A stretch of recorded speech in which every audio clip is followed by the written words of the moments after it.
Jonesin' for Jesus, scandalous sister wives, and flying legs? From Snakegate to Munchausen, these housewives pull off a wig and fake a storyline like nobody else, until they don't. You're a viper, you make up stories, and I feel very bad for you. Real Housewives of New Jersey star Melissa Gorga has been accused of fakery so many times that we could make a list of just her reality TV crimes. But none of her storylines irritated fans more than the one where she claimed to possibly have a long-lost half-sister. She's like, no, your dad wants you to know you have another sister.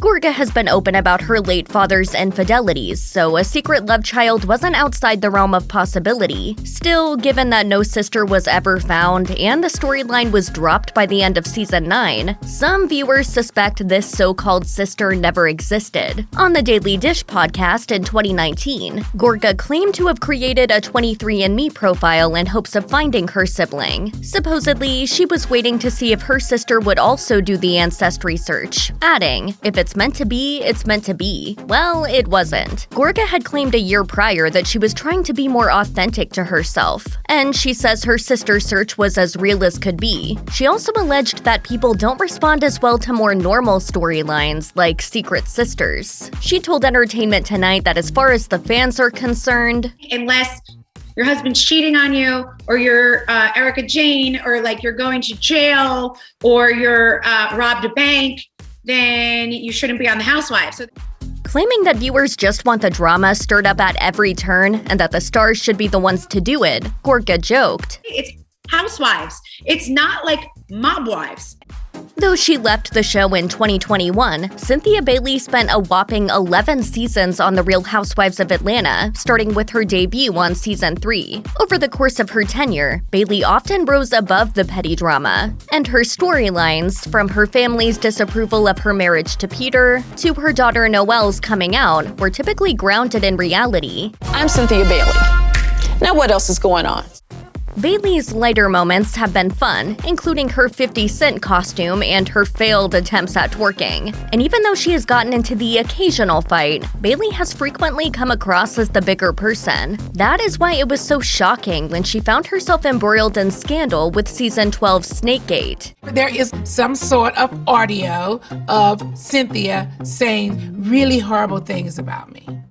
The whole thing started when it was revealed that someone had secretly recorded Bailey in a trash-talking tirade against former friend NeNe Leakes. Longtime fans will remember the pair had an infamous friendship contract, but as Leakes recalled to Kandi Burruss, Only that she spoke to someone else that we both know in common and have talked about me like a dog, and unfortunately for her, they recorded everything you said. The snake in question was later exposed. It was none other than guest Giovanna Monplaisir, but no recording ever surfaced. According to Radar, Giovanna may have fabricated the existence of audio so that she could stick around on the show, but as far as we're concerned, no receipts, no recording. Many Real Housewives friendships are volatile, but the ladies coming onto the show as besties can usually navigate the waters better together, compared to those whose friendships are crafted for the cameras. The core cast of The Real Housewives of New York City appear to have genuine connections. And it's not uncommon to see former stars like Dorinda Medley and Jill Zarin pop up on each other's social media. Other long-term friendships that predate filming include Potomac Dream Team Giselle Bryant and Robin Dixon, and New Jersey buddies Teresa Giudice and Dolores Catania. Of course, a number of these friendships fall apart on screen, but fans have come to expect that when two people are introduced as friends, they're legitimately close. So when we first met NeNe Leakes and Kim Zolciak Biermann on season 1 of The Real Housewives of Atlanta, they appeared to be tight. A lot of people look at me and Kim and figure out how do we get together. But Kim is so fun, and she would do anything for you. Still, according to co-star Sheree Whitfield, this was nothing more than a setup. As Whitfield claimed in the tell-all Not All Diamonds and Rosé, they hadn't talked in years. They weren't friends. They fell out because NeNe, being the shady person she was, went behind Kim's back and tried to befriend her ex. Back to Melissa Gorga. Amongst other things, she has been accused of lying about marital issues on season 11, owning an Italian family restaurant on season 8, and fabricating her singing career. which seems to have culminated with her song On Display back in 2011. In 2020, she was even called out by a fan on the New Jersey Season 10 reunion. As you might remember, that season revolved mostly around Gorga maybe having another baby. Both viewers and the other housewives were skeptical about the pregnancy storyline, but Jennifer Aydin ultimately claimed there was no way Gorga was adding to her family. She's way too self-absorbed. And I feel like you're making a mockery of people who are really going through it and people who really do in vitro. The following season, The Sun even gathered up a bunch of social media posts where fans had accused Gorga of acting out her imaginary storylines. Nevertheless, Margaret Josephs has jumped in to defend Gorga against the allegations, according to Reality Tea, and sister-in-law Teresa Giudice has stayed predictably quiet on the matter. Former Miss USA Kenya Moore has been livening up our screens ever since she first appeared on The Real Housewives of Atlanta in 2012. With the exception of one season, Moore has appeared consistently since, and she is often ground zero for drama. We're all in for her shady comments, memorable and fabulous twirls, as well as her heartbreaking family storylines. But like a lot of people, we've had trouble connecting to Moore's love life as it's presented on screen. And for years, the star has been accused of manipulating her relationships to appear more intriguing. If I had to address every false rumor that the blogs print about me, it would take just as much time for some of these girls to grow their edges back. Moore's first boyfriend on the show was Walter Jackson, who appeared on Season 5. While her castmates questioned the validity of the relationship, we always gave her the benefit of the doubt. That is, until Jackson himself burst the bubble. In a 2012 interview with Atlanta's V103, Jackson claimed that Moore had asked him, "What if you play my boyfriend on the show? I'm laid back. They did a great job. I'm not here to bash the show. It was our secret." Now it just seems like our relationship is just getting weirder by the moment. Moore, on the other hand, has clung to her claim that everything was real, telling 2Fab at the time, "Walter's recent statements are completely false." Okay, Kenya. Maybe we would be less skeptical of Kenya Moore's dating history if there wasn't a pattern of rumors about the men she brings on the show. She has consistently faced charges of fakery when it comes to her love life. Her marriage and divorce from Mark Daly aside, her other boyfriends have either been elusive or have come out against her in the press. I never thought Matt would drive 3.5 hours and 200 miles to force me to talk to him. According to Reality Tea, her one-time boyfriend Matt allegedly claimed that he was used for a storyline, and a man named James Freeman has made similar claims. Freeman's wife even told Radar that Moore made up an engagement after meeting Freeman on Millionaire Matchmaker. But the star's most peculiar romance revolved around a mysterious African prince that she may or may not have dated. As Walter Jackson told the Daily Mail, she talks about an African boyfriend, but nobody on the set or in the cast says they have ever seen him. I am still close friends with a lot of the stars on the show, and it has become a bit of a joke. No one believes he is actually real. Moore sticks by her story that she did date an African man, and the blog Tamara Tattles guessed it could have been Nigerian singer D'banj, except for the fact that D'banj is not an actual prince, and he denies any romantic involvement with Moore.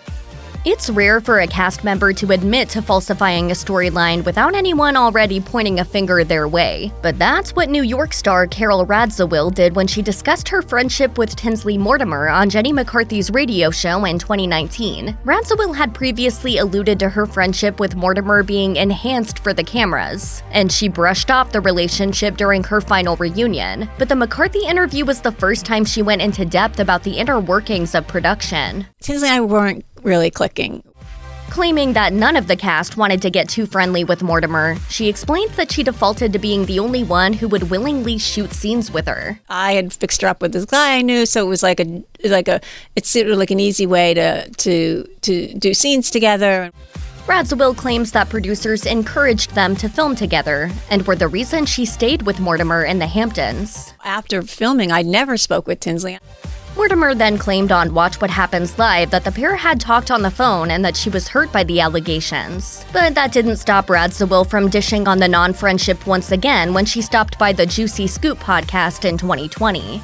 Aviva Drescher won't go down in history as a top-tier Real Housewife, but the 2-season New York star will always be remembered for the iconic moment where she threw her prosthetic leg across the room. Still, even a rogue leg couldn't keep Drescher on the show for another season. The only thing that is artificial or fake about me. It was an ironic statement, given the subsequent reveal that the whole thing was artfully planned and artificial. At the time, Drescher claimed that the leg toss was a spur-of-the-moment decision, revealing at the reunion that she didn't know she was going to do it, but her cast members didn't buy it. And in 2015, Bustle reported that Drescher even warned a producer she may unhook her prosthetic leg. Then, in 2020, Drescher's ex-husband Harry Dubin told the Behind the Velvet Rope podcast, "I'm sitting at the bar and she's sitting there in the lounge where they're filming. She comes out and says, 'Harry, you gotta help me. I'm gonna throw my leg on national television and you pick me up and carry me out of the scene and tell them what kind of people are these.'" Well, it sounds like this storyline no longer has, legs. All I know is that it's gonna take time.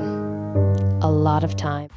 Drescher isn't the only Real Housewife of New York City with ties to Harry Dubin. In fact, Dubin has reportedly dated or slept with at least 4 of the cast. In addition to his marriage to Drescher, Dubin has been linked with Luann de Lesseps, Sonja Morgan, and Ramona Singer. Morgan, at one point, even seemed to be head over heels for Harry. But in 2014, Us Weekly reported that a promise ring scene between Dubin and Morgan had been staged for the cameras. Though Dubin clearly said the ring was not the ring, he still suggested a real engagement wasn't far off. Sources told the outlet that the entire scenario was actually orchestrated by Morgan and Ramona Singer, dishing. When Ramona got to the party, she got the ring from ex-husband Mario and gave it to Sonja, who gave it to Harry so they could stage the proposal. After they shot it, Sonja gave the ring back to Ramona. It was only for the scene. Morgan denied the allegations to Radar, but they resurfaced in 2021 when former New York star Heather Thompson opened up about the ring scene, telling the Behind the Velvet Rope podcast, "And we were spending all this time on this, thing that I thought was kind of just a joke."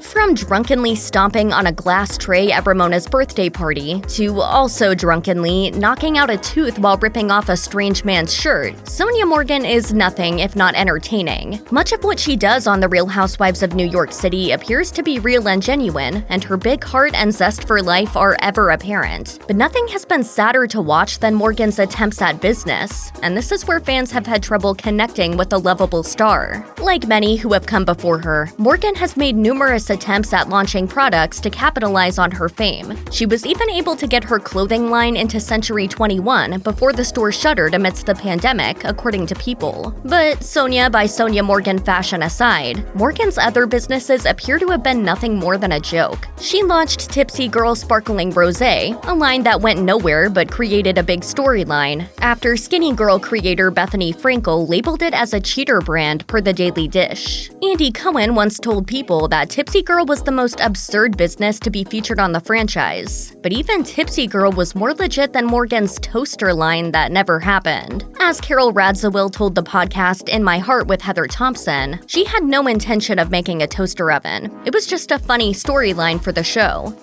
The Real Housewives of Salt Lake City was on fire for Season 2, and it's likely that Jenny Nguyen would have played a large role in Season 3 had her hateful social media behavior not been exposed. According to Page 6, Bravo fired Nguyen in January 2022 before the second season had even wrapped. To her credit, Nguyen gave us some good moments, like when she cooked with her kids, or when she reacted to Jen Shah's shocking arrest by eating Shah's snacks. But even so, she will likely be remembered for her problematic social media posts, her beef with Mary M. Cosby, and her supremely questionable sister wife storyline.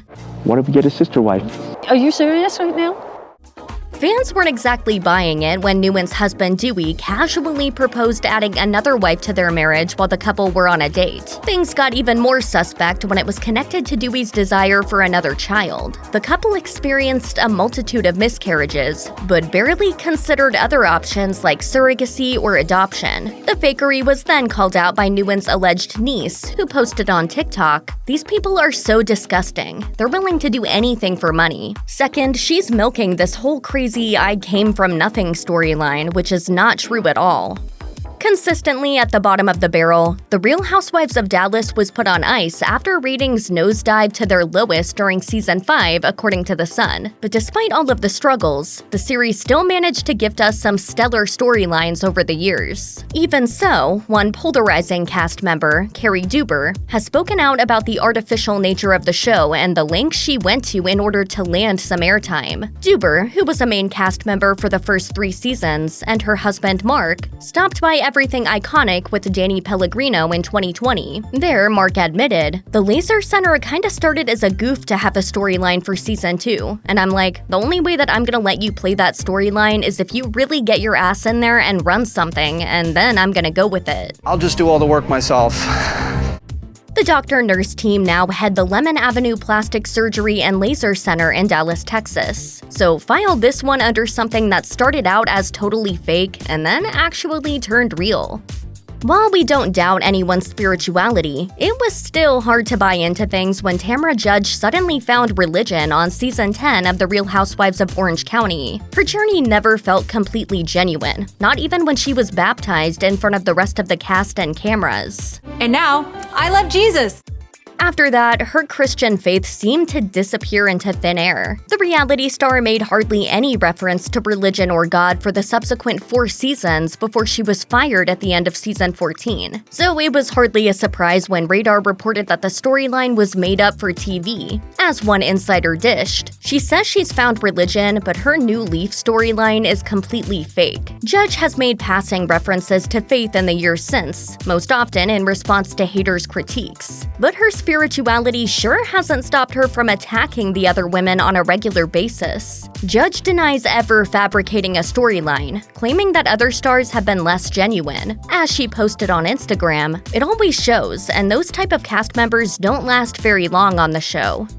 With its debut in 2010, The Real Housewives of Beverly Hills served up all the glitzy glam with seriously compelling drama. But the series hit a slump around Season 4, when Taylor Armstrong and Adrienne Maloof were replaced by Joyce Gerard and Carlton Jebbia, and Season 6 falls into the nearly unwatchable category thanks to the Munchausen storyline. They like to prey on the weak. You're sick, so let's go after you.